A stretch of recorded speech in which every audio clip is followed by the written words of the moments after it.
Bem-vindo ao canal. When we think of Australia and Brazil, we often imagine two vastly different countries with distinct cultures, landscapes, and lifestyles. But the land down under and the land of Samba possess a number of commonalities that one wouldn't be able to help but notice upon closer inspection. Australia is known the world over for beaches, kangaroos, and a laid-back surfer vibe. Meanwhile, Brazil is most famous as a land of carnival celebrations, soccer, and samba music. While these perceptions do hold some truth, they barely scratch the surface. What do these two have in common? Let's find out. To begin with, our favorite, geography. Just one look at a map of the world, and in their respective corners, you'll find each of these countries taking up massive space. Brazil is the 5th largest country in the world, with Australia right behind at number 6. Not too surprising when you consider that one of them is an entire continent, and the other takes up nearly half of the landmass of another. Both are located in the southern hemisphere of the globe, and this geographical standing is even reflected in their national flags. The Southern Cross constellation is found in the flags of both Brazil and Australia, as well as the flags of 3 other countries. The rugged coastline contains more than its share of beaches, with the likes of Gold Coast in the north of Australia. And while the stretches of Ipanema and Copacabana are world famous, in the north of Brazil, we find an endless expanse of dunes with the seasonal rainfall creating the stunning vistas of Lençóis Maranhenses, a similar dune landscape to be found towards the northern tip of Queensland. And it is here in the north we find the most famous geographical feature of Brazil, the Amazon rainforest, crossing the borders of 9 countries, home to some of the greatest biodiversity in the world, with the largest watershed system being the Amazon basin, with navigable rivers connecting the port cities such as Manaus to the ocean. And while Australia may be more known for its dry climate, again, in the north we find one of the oldest rainforests in the world, the Daintree rainforest, also named for the river which passes through it as with the Amazon. At over 180 million years old, it has stood since the time of the dinosaurs. Even the most famous geographical climate area of Australia, the dry sweeping plains of the outback, are a feature in common with the savannas of the central areas of Brazil, and lining the southeastern stretches of each country, one finds their most mountainous area, with the Great Dividing Range and the Espinhaço Mountains, showcasing the escarpments found in the Blue Mountains and Chapada-Diamantina national parks. Both countries are former colonies of maritime powers, with Brazil having been settled by the Portuguese and Australia by the British. Both were among the most prominent colonial possessions of their respective empires, and as opposed to other former colonies of both Britain and Portugal, the native language of both countries is the same as their former colonial overlords, with Portuguese in Brazil and English in Australia. Despite this, the local pronunciation and vocabulary have diverged, with Brazilian Portuguese and Australian English possessing their own unique flair. And both of these former colonies have engaged in colonial activities of their own, with Australia administering the present-day territory of Papua New Guinea until 1975, and after Napoleon's invasion of Portugal, the royal family relocated to Rio de Janeiro, establishing the new capital of Portugal, making Brazil the only country in the world to host the capital of a European country. And upon separating from Portugal in 1822, the Empire of Brazil was proclaimed and occupying the present-day territory of Uruguay before granting independence, and after the Paraguayan War, the monarchy was disbanded into the Republic of November 15th, 1889. In terms of administration, the Federative Republic of Brazil and the Commonwealth of Australia are divided into states, Brazil being composed of 26 states and 1 federal district, with Australia composed of 6 states and 2 mainland self-governing territories. A common misconception both share is that each country's most popular city is its capital. However, neither Sydney nor Rio de Janeiro are the capital cities of Australia nor Brazil. Instead, both capitals are planned cities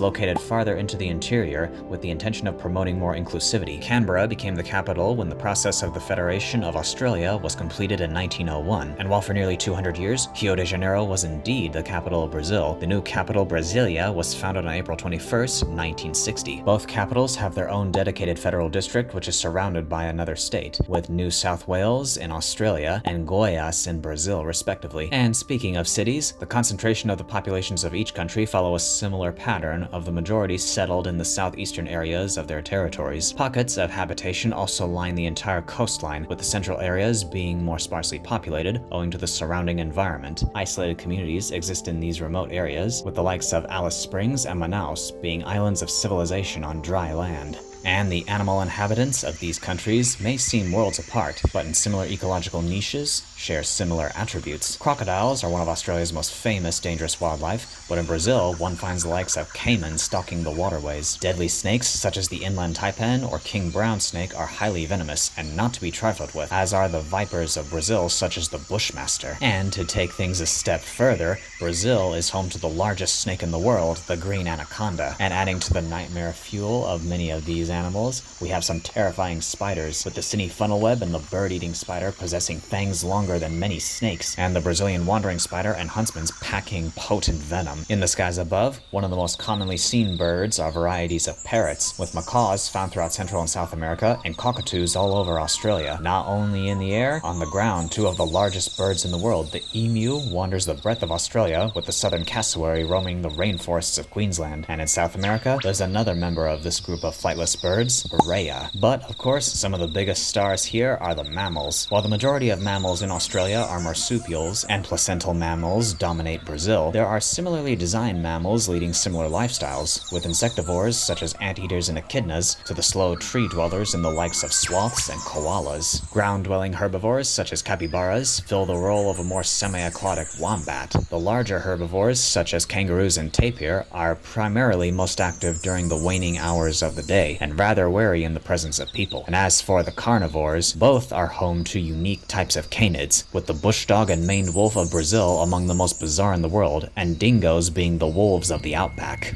And while South American cats like the margay and ocelot are unrelated to the quolls and Tasmanian devil, they are both sleek hunters of the night. And while today Australia has no terrestrial predator equivalent to the jaguar, the third largest cat, hunting everything from caiman to peccaries to tapir, the extinct thylacine, or Tasmanian tiger, was the terror of small mammals and wallabies in its day. And on a less ferocious note, we find two members of the Sirenia order, with the Amazonian manatee drifting about the waterways and the dugong foraging on the seagrass beds off the coasts of northern and western Australia. Both countries also have a rich cultural heritage shaped by the indigenous people of pre-colonization, even though today neither compose the majority of the population. Primarily dwelling within the depths of or on the fringes of the Amazon, there are over 300 ethnic groups of people, which number over 1 million, or about 0.6% of the total population of Brazil. And throughout history, over 400 distinct Australian and Torres Strait Islander peoples have been identified across the Australian mainland and the Torres Strait Islands, today composing about 3.8% of Australia's total population. But what do you think? What other similarities do you notice between Australia and Brazil? Any that were overlooked, be sure to share them in the comments below. And if you want to explore more videos like this, be sure to subscribe to check out more surprising similarities. This is your resident Chrome Sealot, signing out.